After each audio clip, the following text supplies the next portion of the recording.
लोकप्रिय मुख्यमंत्री श्री अरविंद केजरीवाल जी को मिलके आया हूं। सबसे पहले परिवार की बातें हुई। मेरी बेटी नियामत जो कि अभी 1 महीने की हुई है, उसका हालचाल पूछा, कैसी है वो। उसके बाद पंजाब के लोगों की, किसानों की फसल क्योंकि इस बार मंडियों में अब आ रही है, तो उन्होंने पूछा कि पैदावार कैसी है इस बार, और जो किसानों का जो डायरेक्ट जो ट्रांसफर है पैसे की, जो सीसीएल की फसल का पैसा, उसमें कोई बाधा तो नहीं आ रही, या कोई चुनाव आचार संहिता की वजह से पंजाब में कोई ऐसी सहूलत जो रोक ली हो। मैंने कहा जी बिल्कुल नहीं है, निरंतर सुविधाएं चल रही हैं, बिजली भी फ्री चल रही है, मंडियों में एक एक दाना जो गेहूं का आएगा वो हम रिकॉर्ड पैदावार करके 130 लाख मीट्रिक टन देश के सेंट्रल पूल में दे रहे हैं, और पैसे भी उसी दिन ट्रांसफर हो रहे हैं। और जो हाड़ी बोलते हैं पंजाबी में इसको, तो ये गेहूं का सीजन जो है वो अभी चरम सीमा पे है। 2-4 दिन में जो सीजन है खत्म हो जाएगा। और सबसे बड़ी बात जो आज मैं आपको बतानी चाहता हूं, जो मैं अरविंद केजरीवाल जी को बताई, कि आज ही रिजल्ट आए हैं पंजाब में सरकारी स्कूल के 158 बच्चों ने, 158 सरकारी स्कूलों के 158 बच्चों ने जेईई का परिणाम जो मेन होता है वो पास कर लिया। ये पहली बार हुआ है। इस पर अरविंद केजरीवाल जी बहुत खुश हुए और उन्होंने कहा यही शिक्षा क्रांति हमारे सपनों में थी।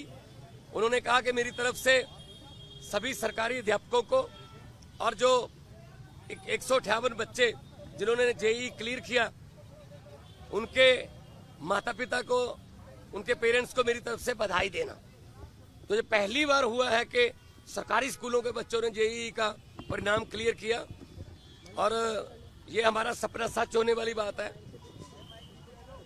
और उन्होंने दिल्ली के बारे में और देश के बारे में भी पूछा। मैंने कहा जी मैं गुजरात होके आया हूं, भरूच और भावनगर, माइंड ब्लोइंग रिस्पॉन्स है, और लोग, पूरे देश के लोग ये कह रहे हैं कि ये गलत किया अरविंद केजरीवाल के साथ कि उनको पकड़ के अंदर कर दिया। शायद ये सोचते होंगे एक बंदे को अंदर करके हम पार्टी की आवाज बंद कर देंगे, लेकिन आपकी आवाज सर, वो व्यक्तिगत तौर पे तो आपको अंदर कर सकते हैं, लेकिन आपकी सोच को अंदर नहीं कर सकते।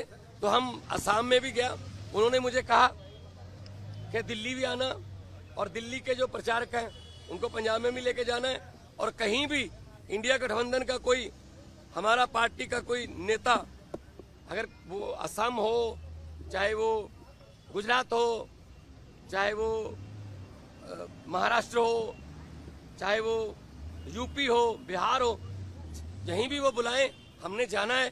ये चुनाव जो है ये जीतने हारने वाला चुनाव नहीं है, ये संविधान को बचाने वाला और लोकतंत्र को बचाने वाला चुनाव है। सेहत ठीक है, सेहत उनकी ठीक है। वो कह रहे हैं कि मुझे इंसुलिन मिल रही है, और अब मेरा रूटीन में चेकअप भी हो रहा है, तो सेहत उनकी बिल्कुल ठीक है। एक इम्पोर्टेंट सवाल यह है, गृहमंत्री अमित शाह ने ये कहा है कि अगर उनकी जान को खतरा है, जेल तो आप ही के अधीन आती है, लेकिन फिर भी अगर मुझ पर शिकायत आएगी तो हम देखेंगे, क्योंकि पिछली बार आपने कहा था कि आतंकवादियों से भी बुरा सलूक अरविंद केजरीवाल के साथ किया जा रहा है। नहीं, मीटिंग तो आज भी मेरी उसी तरीके से हुई है। शीशा, दोनों तरफ जालियां और इंटरकॉम फोन, मीटिंग तो उसी तरीके से हुई है। ये इन्होंने शायद ये मन में धार रखा है कि हम सीधा नहीं मिलने देंगे।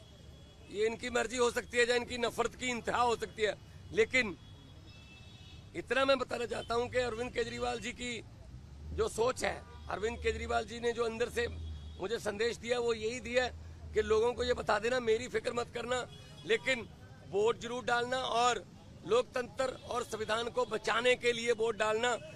तानाशाही जो आ चुकी है देश में, उसको खत्म करने के लिए वोट डालना। राघव चड्ढा भी कैंपेन करते नजर आएंगे? बिल्कुल आएंगे। हमारे सारे नेता जो हैं वो, हमारे सभी नेता अपनी अपनी जिम्मेदारी लगे हुए हैं। 11 खेलते हैं, बाकी कोचिंग स्टाफ में होते हैं, कुछ नेट में बॉलिंग करते हैं, कुछ नेट में बैटिंग करते हैं, 4 एक्स्ट्रा प्लेयर होते हैं। तो हमारा एक संगठन है, तो जिसकी ड्यूटी जहां भी लगेगी हम वहां जाएंगे और 4 जून को आम आदमी पार्टी भारत की एक बहुत बड़ी शक्तिशाली राजनीतिक शक्ति बन के उभरेगी। Thank you.